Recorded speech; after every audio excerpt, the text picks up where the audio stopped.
देवर्षि नारद के इन वचनों को सुनकर वाक्य विशारद धर्मात्मा वाल्मीकि जी ने शिष्यों सहित उन महामुनि की पूजा की। तब वाल्मीकि जी से यथोचित पूजित हो उनसे संभाषण कर विदा ले नारद देवलोक को चले गए। उनके चले जाने के पश्चात वाल्मीकि जी क्षण भर के लिए अपने आश्रम में रहे और पुनः गंगा के निकटवर्ती तमसा नदी के तट पर चले गए। वहां जाकर वे मुनि नदी के अवतरण स्थान को कर्दम विहीन देखकर अर्थात कीचड़ विहीन देखकर अपने समीप खड़े शिष्य से ये कहने लगे, हे वत्स भारद्वाज, देखो यह अवतरण स्थान कैसा कीचड़ शून्य और रमणीय है तथा इसका जल सज्जनों के चित्त के समान ही निर्मल है। जो हो हे तात, तुम कलश रखकर मुझे वलकल दो, मैं इस उत्तम तमसा तीर्थ में स्नान करूंगा।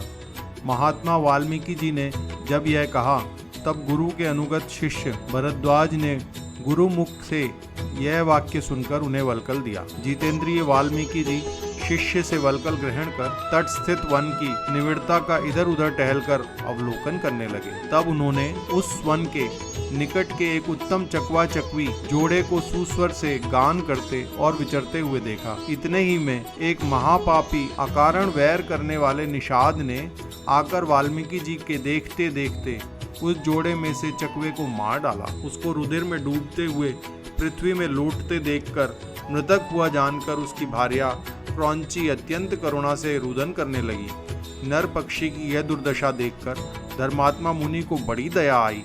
रोती हुई क्रौंची का आर्तनाद सुनकर ऋषि कहने लगे, यह कार्य बड़ा ही अधर्मजनक है, और निषाद से बोले, रे निषाद, तुझे कभी भी शाश्वत शांति न मिलेगी, क्योंकि तूने इस क्रौंच के जोड़े में से एक को जो काम से मोहित हो रहा था निरपराध मार डाला। वाल्मीकि जी व्याध को इस प्रकार शाप देकर बारंबार यह चिंता करने लगे कि मैंने पक्षी के लिए व्याकुल चित्त हो यह क्या कह डाला। तब मुनि पुंगव महर्षि मन ही मन यह चिंता करते हुए अपने शिष्य से बोले, हे वत्स, शोकार्थ हो जो यह श्लोक प्रवृत्त हुआ है वह अन्यथा नहीं होगा, क्योंकि यह पदबद्ध अक्षर समस्त समान और तंत्री लय समन्वित है, इसलिए यह शोक रूप होगा। वाल्मीकि जी का यह वचन सुन भरद्वाज जी ने उनकी बड़ी प्रशंसा की, जिससे मुनि परम संतुष्ट हुए। तदंतर महामुनि उस उत्तम तीर्थ में सविधि स्नान कर उस विषय का विचार करते हुए आश्रम की ओर लौटे। शास्त्राधिकारी विनीत शिष्य भी कंधे पर जल का भरा कलश लिए उनके पीछे आश्रम को लौटे। शिष्य सहित आश्रम में आ धर्मज्ञ वाल्मीकि जी ने बैठकर नाना प्रकार के कथनोपकथन किए और ध्यान किया। उनके ध्यान करते ही सृष्टिकर्ता शक्तिमान महातेजस्वी चतुर्मुख ब्रह्म उनके सामने आ गए। ब्रह्मा जी को देख ऋषि वाल्मीकि जी विस्मित हो संयम सहित सहसा सविनय हाथ जोड़ उठ खड़े हुए। फिर पाद्य, अर्घ्य, आसन और स्तुति द्वारा ब्रह्मदेव का अर्चन किया। फिर उनके चरणों में प्रणाम कर कुशल पूछी और आसन पर बैठाया। ब्रह्मा जी ने आसन पर बैठकर वाल्मीकि जी को भी बैठने की आज्ञा दी। वाल्मीकि जी आसन पर बैठ ध्यान में क्रौंच वध की वार्ता का स्मरण कर मन ही मन चिंता करने लगे कि उस वंचारी पापी व्याध ने कैसा पाप कार्य किया। उसने अकारण ही अच्छे कंठ वाले क्रौंच को मारा। इस आशय से मुनि मन ही मन श्लोक का स्मरण करने और उसे कहने की बात को मन ही मन छिपाने लगे। तब प्रजापति ब्रह्मा जी ने हंसकर कहा, हे महामुने, तुम्हारे कंठ से निकला हुआ निर्गुण वाक्य श्लोक रूप हो ख्याति लाभ करेगा, इसमें कुछ भी संदेह नहीं। ब्राह्मण, मेरी इच्छा से ही तुम्हारे मुख में सरस्वती का आविर्भाव हुआ है। हे मुनिवर, अब तुम शीघ्र ही धर्मात्मा, गुणवान और बुद्धिमान भगवान रामचंद्र का चरित्र वर्णन करो। नारद जी से राम के संबंध में जो कुछ सुना है तदनुसार ही रहस्य चरित्र और प्रकाशित चरित्र जगत में प्रकाशित करो। इस प्रकार लक्ष्मण और सीता का चरित्र तथा राक्षसों का गुप्त प्रकट सब विषयों का वर्णन करो। जिन बातों को कोई नहीं जानता तुम उनको जानने को समर्थ हो। मैं वर देता हूँ कि इस काव्य में तुम्हारी वाणी की युक्ति मिथ्या न होगी। तुम इस रमणीय रामायण की श्लोकों में रचना करो। साथ ही यह जान लो कि संसार में जब तक जीव, पर्वत और नदियां रहेंगी तब तक तुम उच्च से उच्च मेरे लोक में निवास करोगे। यह कहकर ब्रह्मा जी वहीं अंतर्ध्यान हो गए। शिष्य सहित वाल्मीकि जी परम आश्चर्यचकित हुए। फिर तो क्रमशः उनके सभी शिष्य इस श्लोक का बारंबार गान करने लगे। जब वे गान करें तब उनके संतोष और आश्चर्य की सीमा न रहे। तब इस प्रकार समान युक्त अक्षर वाले 4 पद की जो रचना वाल्मीकि जी ने गान की है वह श्लोक नाम से कही गई। तब ज्ञानी महर्षि की यह इच्छा हुई कि समग्र रामायण इसी प्रकार के श्लोकों से बनावें।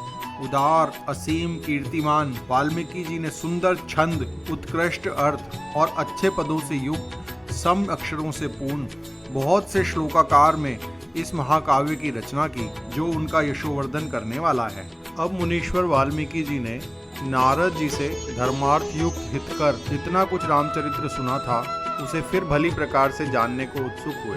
तब वे पूर्व की ओर मुख कर कुशासन पर बैठ गए। आचमन कर हाथ जोड़ योग बल से तद्विषयक संध्या करने लगे। तब राम, लक्ष्मण, सीता तथा राजा दशरथ की कौशल्यादि रानियों और अयोध्या के राज निवासियों से संबंधित उन लोगों की जितनी भी बातें थी, हास, परिहास, खेल, उन सबको इन मुनिराज ने ध्यान में प्रत्यक्ष के समान देखा और जाना। सारी बातें वे प्रत्यक्ष सी देखने लगे। सत्य प्रतिज्ञ राम ने लक्ष्मण और सीता के साथ वन में जो कष्ट भोग किया वह सब देखने लगे। योग की स्थिति में वाल्मीकि को समस्त कथा हाथ में आमलक फल की नाई दिखाई पड़ी। इस प्रकार योग मार्ग अवलंबी महामती महर्षि ने तत्व से सब कुछ देखकर श्रुति सुखद रामचरित्र का वर्णन करना आरंभ किया। जिस प्रकार रत्नाकर रत्न समूहाधार है, उसी प्रकार रामायण भी मनोहर, श्रुति सुखद और संदर्भपूर्ण है। इसमें धर्मार्थ, कामार्थ की न्यूनता नहीं है और इसके अतिरिक्त इसमें और भी बहुत से गुण भरे हुए हैं। इस ग्रंथ को जैसा पहले नारद ने कहा था, महामुनि ने उसी के अनुसार यह रघुवंश चरित्र वर्णन किया है। इसमें राम जन्म से लेकर वैदेही वनवास तक के सारे प्रसंगों का विशद वर्णन है। साथ ही रामचंद्र के राज्यकाल में भूतल पर जो कुछ भविष्य में हुआ वह भी महर्षि द्वारा उत्तरकांड में वर्णन किया गया है। श्री रामचंद्र जी के सिंहासनारूढ़ होने पर भगवान ऋषि वाल्मीकि जी ने विचित्र पदपूर्ण और अर्थ संयुक्त रामचरित्र संबंधी काव्य रचना की। इसके कुल 24,000 श्लोक ऋषि ने बनाए हैं, जिनमें 500 सर्ग और उत्तर सहित 7 कांड हैं। भविष्य तथा उत्तर सहित समस्त रामायण पूर्ण कर लेने के पश्चात वाल्मीकि जी इसके प्रकाशित होने की बात सोचने लगे। विज्ञानी कवितात्मक मुनि यह सोच ही रहे थे कि इतने में मुनि वेशधारी लवकुश ने आकर उनके चरणों में प्रणाम किया। वे दोनों भाई धर्म के ज्ञाता, राजपुत्र, यशस्वी, ज्ञान स्वरयुक्त और आश्रमवासी थे। मुनि ने देखा कि यह इस ग्रहण करने योग्य हैं, क्योंकि जैसे वे बुद्धिमान थे वैसे ही वेदनिष्ठ भी थे। तब करुणामय मुनि ने उनकी शक्ति देख विदित वेद्य होने के लिए उन्हें इस काव्य को पढ़ाया।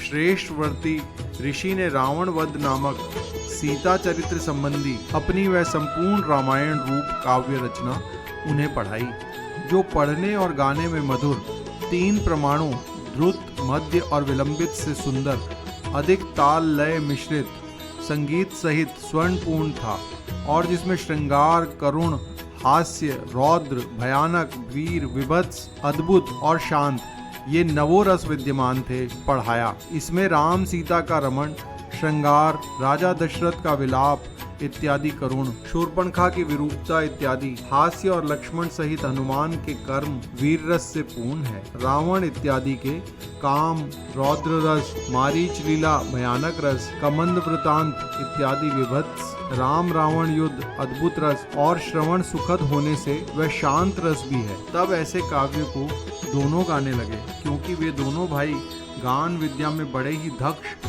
और सब ताल, स्वर, लय आदि में प्रवीण, मानो गंधर्व की ही मूर्ति थे। उनका सुंदर स्वर और सुलक्षण देखने में जैसा बिंब से प्रतिबिंब उठ जाता है, वैसे ही रामचंद्र के समान ही उनकी देह से प्रकट हो रहा था। इस प्रकार उन अनित्य दोनों भाइयों ने सर्वश्रेष्ठ रामायण ग्रंथ का अध्ययन किया और अपनी शिक्षा की निपुणता से पढ़ने तथा गीत गाने के कार्य में ऋषियों, द्विजातियों और साधुओं के समीप उनकी संगति में जैसे पढ़ा था, वे दोनों तत्ववेत्ता सावधानी से गाकर सबको संतुष्ट करने लगे। एक समय जब बहुत से आत्मज्ञानी ऋषियों का समाज बैठा था, तब सर्वलक्षण संपन्न वे दोनों भाई बैठकर यह काव्य गाने लगे, जिसे सुनते ही सुनने वाले धर्मवत्सल मुनियों के नेत्रों में जल भर आया और वे विस्मय युक्त होकर परम प्रेम से धन्य हो कहकर उन गाने वाले लव कुश बालकों की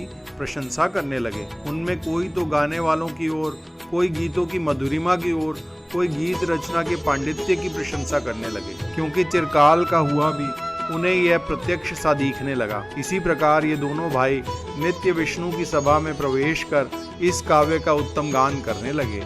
तब उनके इस मधुर और उच्च स्वर से मनोहर गान से प्रसन्न होकर उन महातपस्वी ऋषियों ने उनकी प्रशंसा तो की ही, साथ ही किसी मुनि ने प्रसन्न होकर उन्हें अपना कलश दे दिया और किसी महातपस्वी ने प्रसन्न होकर अपना वल्कल, किसी ने मृगछाला, किसी ने यज्ञोपवीत, किसी ने कमंडलू, किसी ने भुजबंधन, किसी ने आसन और किसी ने कौपीन दे दी। इस प्रकार किसी ने प्रसन्न होकर कुठार, गेरुआ रंगा वस्त्र, चीर वस्त्र, जटाबंधन की डोरी, काष्ठ संग्रह की रस्सी, यज्ञ पात्र, काष्ठ भार और किसी ने गूलर की रस्सी दे दी। और जिन्होंने द्रव्यादि नहीं दिया, उनमें से किसी ने स्वस्ति, किसी ने प्रसन्न होकर दीर्घायु होने का आशीर्वाद दिया। इस प्रकार सत्यवादी ऋषियों ने लव कुश को वर दिया। सबने आश्चर्यचकित हो एक स्वर में वाल्मीकि जी के अनुपम काव्य की प्रशंसा की तथा यह कहा कि यह काव्य कवियों का आधार होगा, क्योंकि यह काव्य क्रम से समाप्त हुआ है। फिर जैसा ही यह काव्य अद्भुत है, वैसा ही गान विद्या कुशल इन दोनों भाइयों ने इसका मनोहर गान किया। यह आयुवर्धक, पुष्टिजनक और सुखोदीपक है। इस प्रकार दोनों भाई चारों ओर से अच्छी ख्याति संग्रह करने लगे। एक दिन जब दोनों भाई अयोध्या के राजमार्ग में गाते हुए घूम रहे थे कि इतने में जो रामचंद्र जी ने उन्हें देखा, तो लव कुश दोनों भाइयों को अपने गृह में बुला लाए और बड़ा आदर कर बैठाया तथा स्वयं प्रभु सुवर्ण के दिव्य सिंहासन पर आसीन हुए। उनके बैठते ही लक्ष्मण आदि भ्राता और मंत्री भी उनके निकट ही आकर बैठ गए। तब इन दोनों भाइयों को रूपवान, विनीत और बलवान देखकर श्री रामचंद्र जी लक्ष्मण, भरत और शत्रुघ्न से कहने लगे, तुम इन देवता के समान तेजस्वी दोनों भाइयों से एक अपूर्व आख्यान सुनो। ऐसा कह उन्होंने इन दोनों भाइयों को गाने की आज्ञा दी। दोनों भाई उच्च स्वर से राग रागिनी सहित वीणा के समान मधुर स्पष्ट भाव से सुनने वाले के शरीर को रोमांचित और हृदयोद्वेलित करने वाले संगीत में प्रवृत्त हुए। श्रवण सुखद यह ज्ञान जन समाज में शोभित हुआ। तब रामचंद्र जी अनुजों से बोले, हे भ्राताओं, यद्यपि ये गायक कुश और लव महातपस्वियों के से मुनिवेशधारी हैं, तथापि इनके शरीर में राज चिन्ह शोभित हैं तथा ये गायक और उपाख्यान दोनों ही माधुर्य गुण से संपन्न, कल्याणकर और मेरे यश से परिपूर्ण हैं। इसलिए तुम स्थिर होकर सुनो। भ्राताओं से ऐसा कहकर रामचंद्र जी ने फिर उन दोनों गाने वालों से गान करने के लिए कहा। दोनों भाई सुंदर गीत गाने लगे। सभा में बैठे रामचंद्र का चित्त उस गीत को सुनने में आसक्त हो गया।